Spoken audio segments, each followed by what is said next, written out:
Well, welcome back, everyone.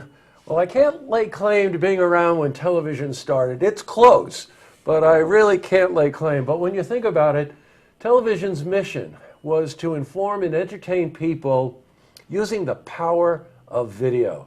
Now, fast forward some 50-something years later, 60 years later, you see it abused a lot.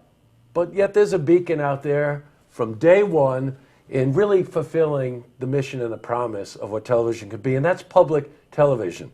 And we're also very fortunate in our own region to have an affiliate, WMHT, that really is a shining star in the PBS family. So with that said, joining me today is Robert Altman, who is the president and CEO of WMHT. Welcome, Robert. Great to be here. Very nice to have you here. You've been involved with MHT for about 10 years, you told me. Yeah. What made you come to this market and take the realm?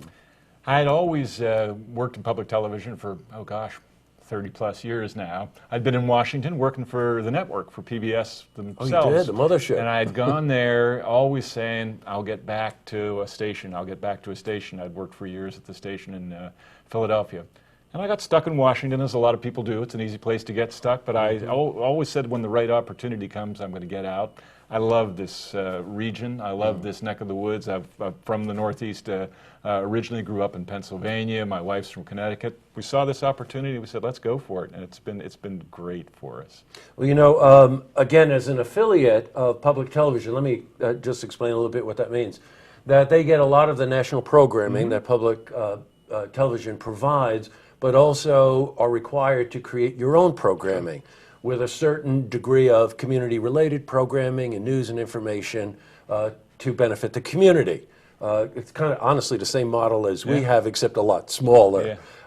Some of the highlights, of course, in the national programming, Every Day a News Hour, the BBC report, really do stand out as probably the best objective news coverage you can get anywhere. Well, thanks. And, you know, supplementing that, of course, are the things that you do for the community. Not to mention Downton Abbey. I just sneaked that one in there, okay. We love that every Sunday night, well, that's great. Glass of wine. And it's sad that it's the last season.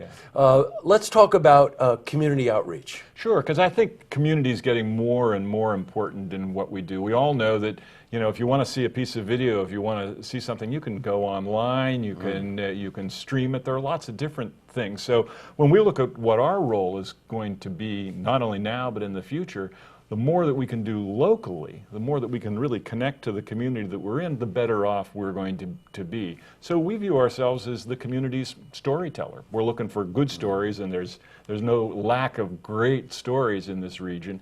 And we view it as our role to bring those stories to life. And we've had some success doing that over the last few years. Oh, you know what, Robert? Let's chase that for a minute. Sure.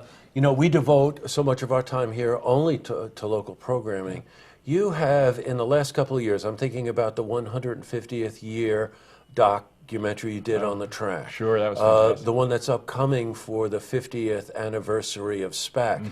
These are major undertakings for an affiliate. What's behind that?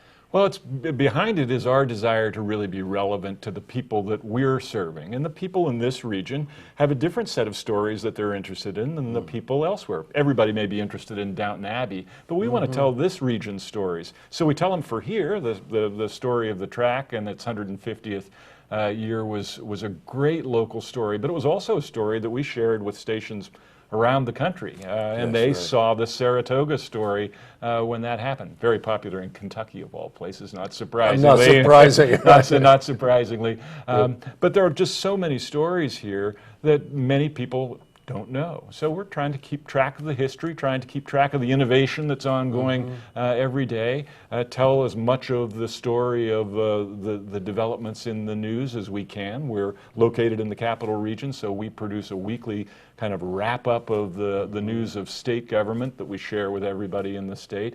It's a unique role and an important one for us. Well, you know, you do that, the name of that program is New York Now, That's right? The weekly program you do, which is really concentrates a lot, gives a lot of very valuable information on state government, things that are centered in Albany. And, you know, Robert is just kind of moving past this quickly. You don't decide at the last minute to make a documentary about the 150th year. Yeah. As a matter of fact, you were telling me that for the upcoming documentary that you'll be doing about the 50th anniversary of SPAC, you had to start shooting last year. Sure, because we want that documentary, we're going to premiere early in the SPAC season this year. So we were out there filming last year, and we've been gathering sort of the archival footage from the last 50 years of great performers over the last, 2 or 3 years. So we keep our eyes peeled for a few years in advance to see what could be the story, what's going to be on, on people's minds at any given time. So we've been very lucky to have been handed a 150th anniversary and a 50th anniversary almost back to back here in Saratoga. You know, and all of that, of course, takes dedication and resources too.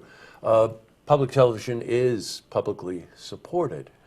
And, you know, as much as all of us, every time we did a fundraiser, we're like, uh-oh, here comes another fundraiser. Well, I say people don't recognize me without a phone number across my chest. You know, that's the... and that's a very important part of it, right, Robert? It is. I mean, fully half of our money comes from individual contributions, and it's not the mega bucks that you might see if we were a different kind of institutions. It's people giving us $25, $50, $100. So we got tens of thousands of people who are writing us a check every year, and it's terrific. I mean, we're a different kind of an institution, I think, because of that. Because we've got this breadth, the support. It means that we're responsible to a whole lot of different points of view. It's different than we would be if we were funded, if we were a government institution, for instance, as public broadcasting is in many other countries. That's right. So sometimes I wish I didn't have to raise that much money every morning when I wake up. But when I think about it, it would be a very different institution if we were funded differently. Well, again, going back to the way I opened, right? I mean, the whole concept of what public television is the word public is the leading word in that. Yeah. And the whole idea that the community does contribute and the community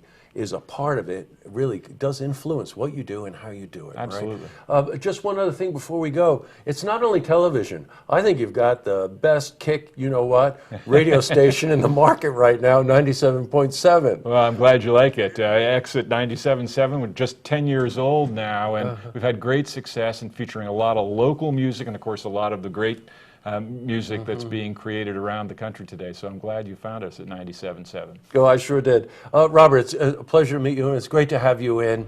Really, just keep going. Well, thanks very much. I hope to. And you're welcome here anytime. Come in and let us know what you're doing and help our viewers stay up to date on what's going on at MHT.